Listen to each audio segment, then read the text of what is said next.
নারীরা কি আসলে অবহেলিত? না, কখনোই না।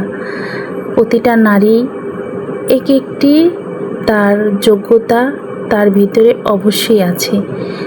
আসুন আমরা প্রতিটা নারী, প্রতিটা প্রতিভাকে তুলে ধরি। সেটা যেভাবে হোক, যে করে হোক, যে কোনো মূল্যেই হোক না কেন, আমাদের পরিচয় আমরা গড়ে তুলব। আমরা কেন অবহেলিত থাকব?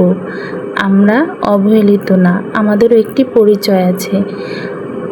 ছোট্ট একটি উদ্যোগ নিন, ছোট্ট একটি উদ্যোগ থেকে একটা বড় উদ্যোক্তা হন।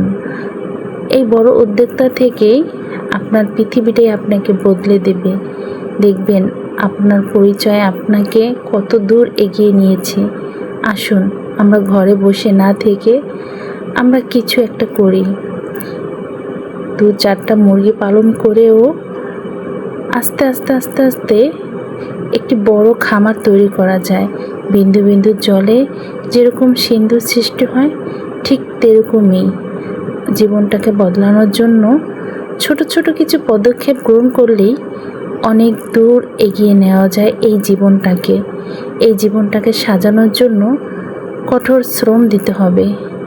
সেই শ্রম শুধু প্রথম ধাপেই দিতে হবে।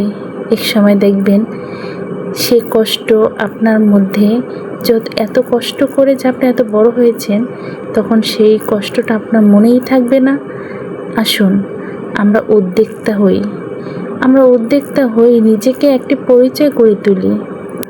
আমার কথাগুলি যদি ভালো লাগে তাহলে অবশ্যই লাইক, কমেন্ট, শেয়ার করুন। আল্লাহ হাফেজ।